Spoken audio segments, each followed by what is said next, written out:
बाबा साहब हमारे लोगों को कहते हैं कि हम लोगों को अंग्रेजों ने यहां आने के बाद दो बहुत बड़ी काम अंग्रेजों ने हमारे लिए किए।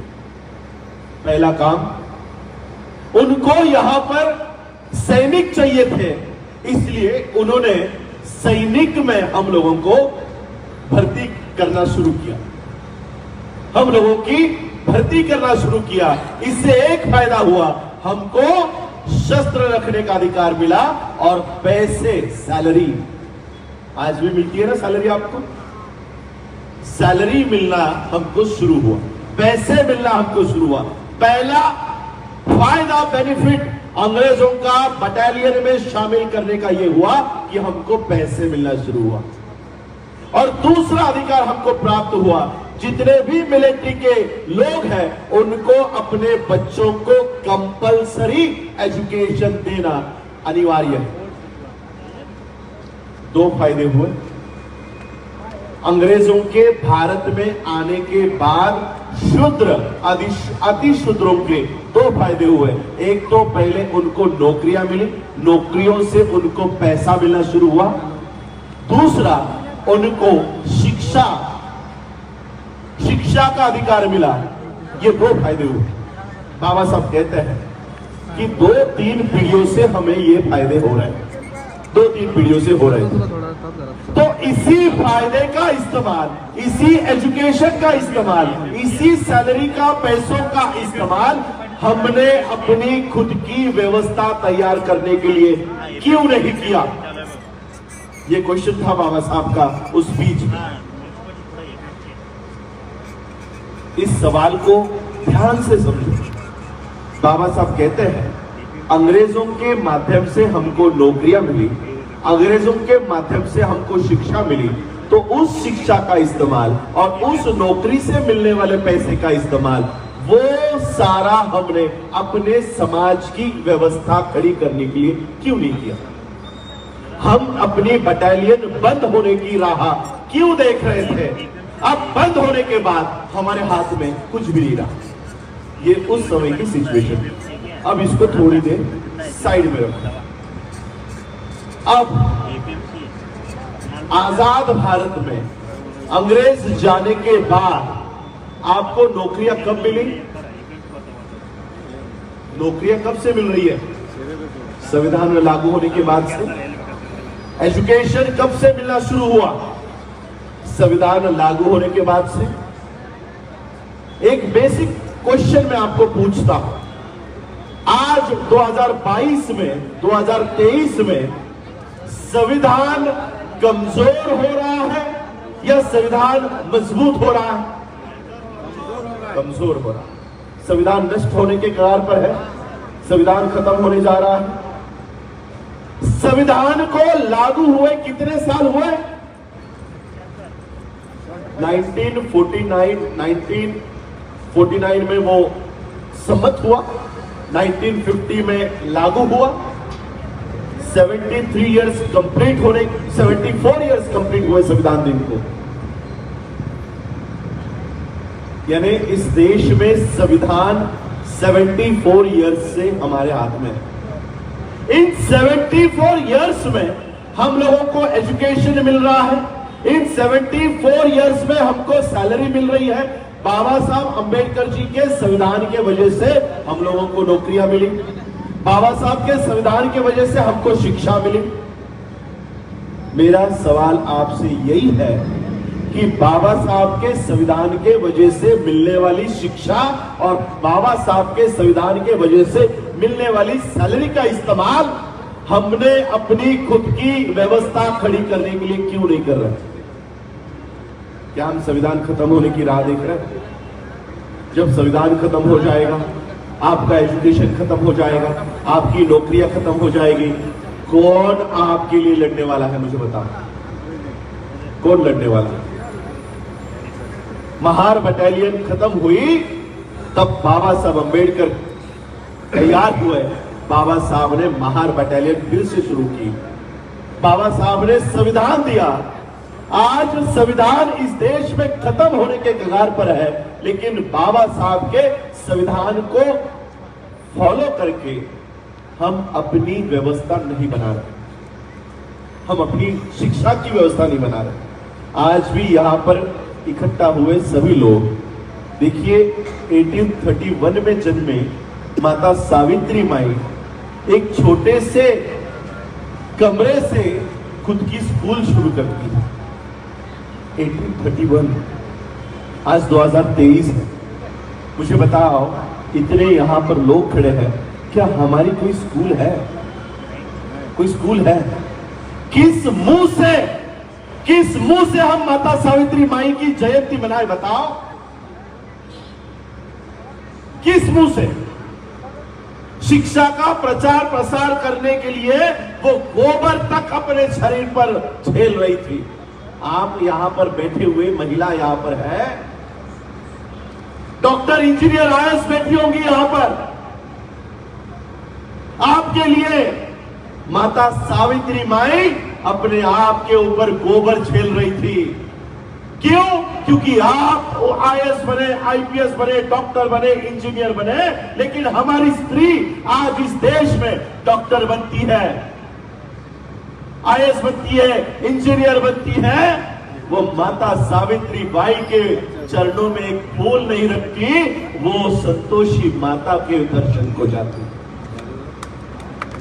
संतोषी माता को जाती है, जिसने तुम्हारे उद्धार के लिए किसी मंदिर से बाहर नहीं आई, उसके चरणों में हमारी स्त्रियां पड़ी, उसकी चरणों।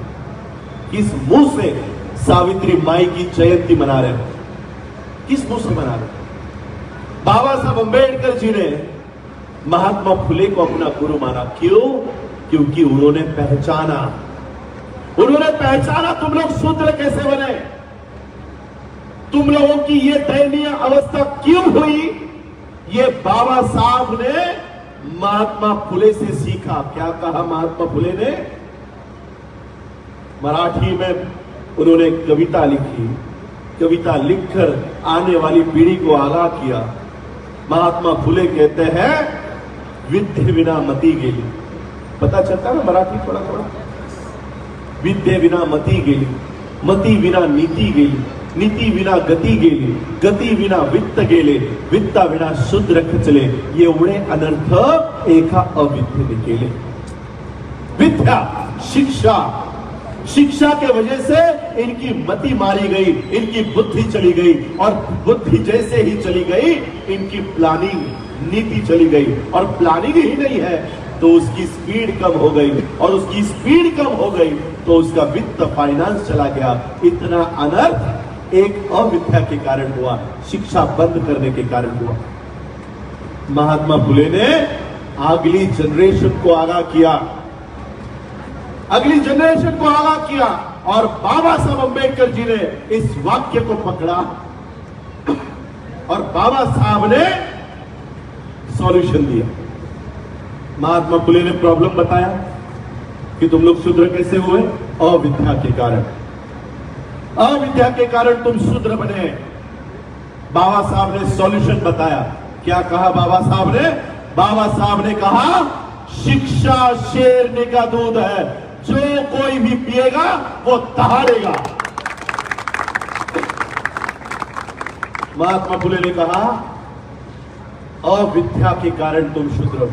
बाबा साहब ने कहा, शिक्षा प्राप्त करो और दहाड़ो, शेर की तरह दहाड़ो।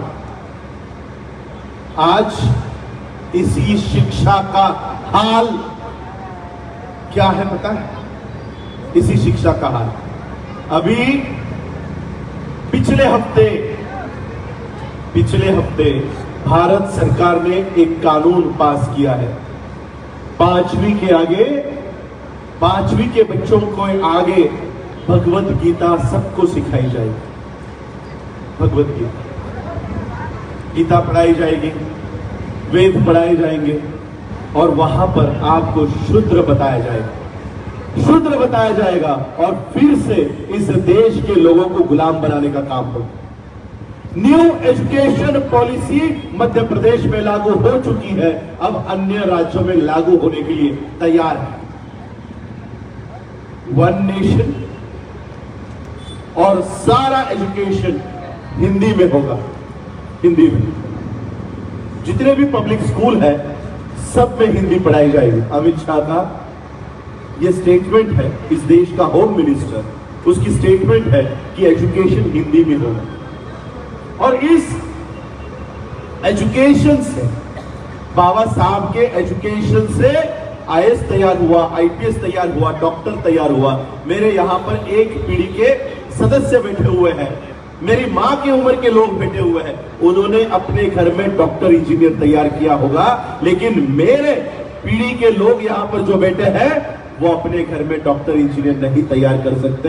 ऐसी हालात आज देश में है, ऐसी हालात। बाबा साहब ने कहा कि शिक्षा प्राप्त करो। अनपढ़ लोगों ने वो घर, किसी के घर में झाड़ू लगाती होगी, किसी के खेत में काम करती होगी, लेकिन बाबा साहब ने कहा शिक्षा प्राप्त करो। इसलिए वो अपने बच्चों को पढ़ाना शुरू किया, उसने अपने बच्चों को पढ़ाना शुरू किया, उन बच्चों को आईएएस आईपीएस बनाया। आज पढ़े लिखे लोगों को अपने बच्चों को आईएएस आईपीएस नहीं बना सकते, ऐसी हालात इस देश में खड़ी की। न्यू एजुकेशन पॉलिसी के माध्यम से इस देश में शिक्षा, एजुकेशन पूरी तरह से प्राइवेटाइज किया गया है, पूरी तरह से। आपके संकेश्वर में भी ऑक्सफोर्ड, कैम्ब्रिज, रायन इंटरनेशनल, बोधार, अब धीरे धीरे ये स्कूल खड़ी होंगी, ये स्कूलें शुरू होंगी। अभी ये हमारे संदीप यहां पर है, जिन्होंने मुझे इस कार्यक्रम के लिए बहुत फोर्स किया कि आपको इस कार्यक्रम में आना है। संदीप कामलो, वो अपने बच्चे के एडमिशन के लिए, छोटा सा बच्चा है, 3 साल का होगा, छोटी सी स्कूल घर में चलती है वो स्कूल, वहां पर गए। उसकी साल की फी 40,000 रुपए थी। और हमारे यहां पर दूसरी एक स्कूल है, मेरी बच्ची कह रही थी ये तो छोड़ो पापा, वो दूसरी वाली स्कूल है उसकी फी कितनी पता है? बोला कितनी? 1 लाख रुपए 1 साल की छोटी सी स्कूल। रायन इंटरनेशनल का आज का रेट है जूनियर केजी का 3.5 साल का बच्चा उस स्कूल में जाएगा, उसको 1 साल में 3.5 लाख रुपए भरने, 1 साल की फी 3.5 लाख रुपए।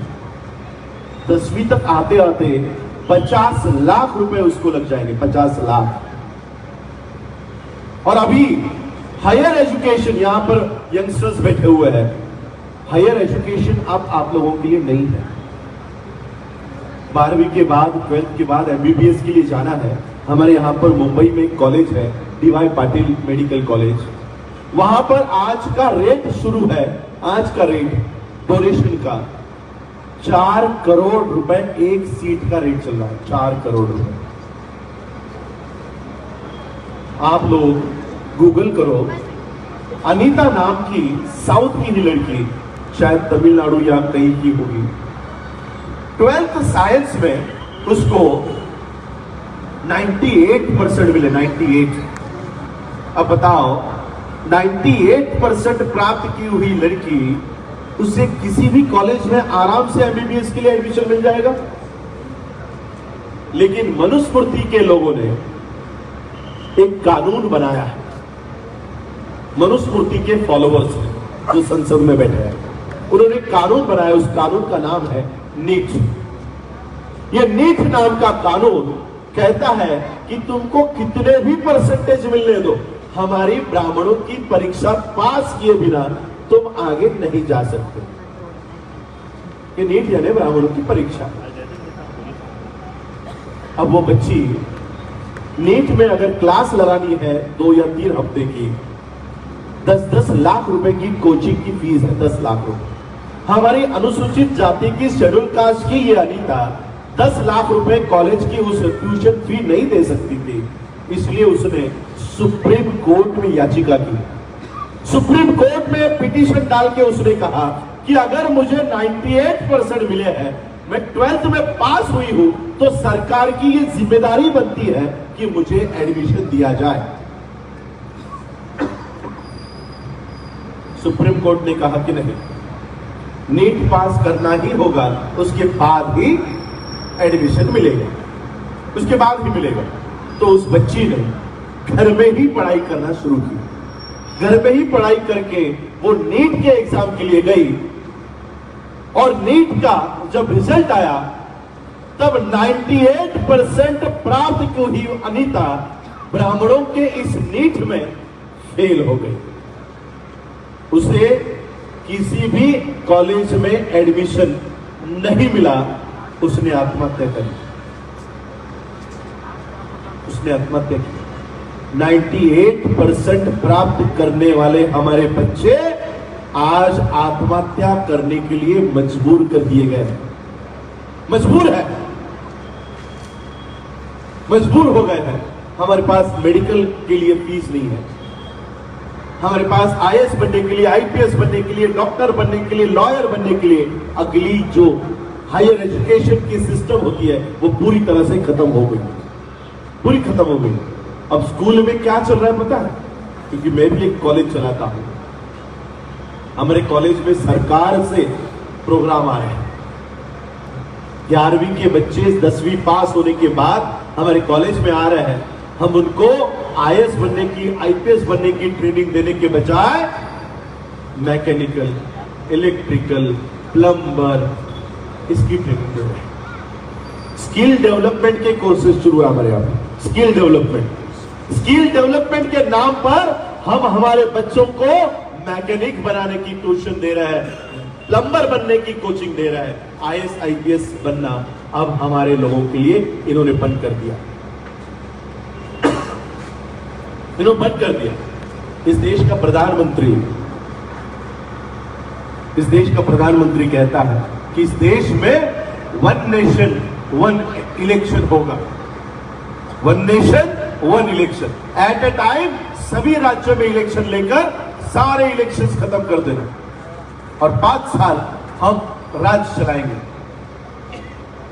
मैं आपको आपके माध्यम से प्रधानमंत्री जी को एक मैसेज देना चाहता हूं विद ड्यू रिस्पेक्ट। प्रधानमंत्री जी, इस देश को वन नेशन वन इलेक्शन की जरूरत नहीं है। इस देश में वन नेशन और वन एजुकेशन की बहुत जरूरत है। वन एजुकेशन का मतलब क्या? आज इस देश में डुअल एजुकेशन सिस्टम है। डुअल एससी, एसटी, ओबीसी, शूद्र, अति शूद्रों की एजुकेशन सिस्टम में क्या किया जाएगा? आपको खिचड़ी खिलाई जाएगी, आपको प्लम्बर की ट्यूशन दी जाएगी, आपको इलेक्ट्रिशियन की ट्यूशन दी जाएगी। आईएएस आईपीएस बनने की ट्यूशन आपको नहीं मिलेगी। और दूसरी ओर 10 लाख रुपए भरने वाले सवर्ण अपने बच्चों को आईएएस आईपीएस डॉक्टर इंजीनियर बनाएंगे। इस तरह के 2 education system eight a time चल रहा है। मैं प्रधानमंत्री जी से कहना चाहूंगा कि प्रधानमंत्री जी, हमें ऐसी 2 दुहेरी एजुकेशन सिस्टम की बजाय सिंगल एजुकेशन सिस्टम कि जिस बेंच पर आपका बेटा पढ़ता है। थोड़ा सा बोलते बोलते मैं गलत हो गया। प्रधानमंत्री जी ने अपनी बीवी बहुत पहले ही छोड़ दी, तो बच्चे होने का सवाल ही नहीं, तो उनको बच्चा है नहीं। कम से कम आपके सीएम को बच्चा बच्ची को तो होगा है। तो हमें ऐसी एजुकेशन सिस्टम चाहिए कि आपके मुख्यमंत्री का बच्चा जिस बेंच पर बैठकर पढ़ता है उसी बेंच पर बैठकर हमारे बहुजनों का बच्चा पढ़े। इस तरह की एजुकेशन सिस्टम हमको इस देश में खड़ी करनी है। इस तरह की एजुकेशन सिस्टम हमको चाहिए। अडानी अंबानी के बच्चों को अलग शिक्षा और हमारे बच्चों को अलग शिक्षा की नीति। इस तरह की शिक्षा नीति हम लोगों को इस देश में नहीं चाहिए। बाबा साहब अंबेडकर जी ने हम लोगों को जो संविधान दिया, आज वो संविधान खत्म होने के कगार पर है और हम लोग अपनी व्यवस्था खड़ी नहीं कर रहे, अपनी व्यवस्था नहीं बना रहे। और इसलिए हम लोगों को अपनी व्यवस्था बनाने के ऊपर काम करना है। 10 से 15 लाख लोग चैत्य भूमि जाते हैं, 10 से 15 लाख लोग दीक्षा भूमि जाते हैं। कल हम लोग भीमा कोरेगांव पर थे, 15 से 20 लाख लोग आए होंगे, लेकिन 15 से 20 लाख लोग आते हैं, हमारी खुद की स्कूल नहीं है, हमारा खुद का हॉस्पिटल नहीं है। हमारी खुद की सिस्टम हम लोग आज खड़ी नहीं कर पाए, और इसलिए ये बात बाबा साहब ने पहचानी थी। आज क्यों ये हो रहा है? जिस संविधान से हम लोगों को अधिकार मिल रहे हैं, उस संविधान को खत्म करने के लिए ये व्यवस्था क्यों काम कर रही है? ऐसा क्या है उस संविधान में कि पूरी की पूरी सिस्टम इस संविधान को हटाने के लिए लगी हुई है? संसद को काम करने से कौन सा आर्टिकल रोक रहा है, मुझे बताओ। आप सभी के लोकप्रिय बहुजन हलचल न्यूज चैनल को देखें, देश और दुनिया की वे खबरें जो कोई न दिखाए। सभी सत्य खबरों को देखने के लिए वीडियो को लाइक करें और चैनल को सब्सक्राइब करें, घंटी को दबाएं और देखते रहिए बहुजन हलचल।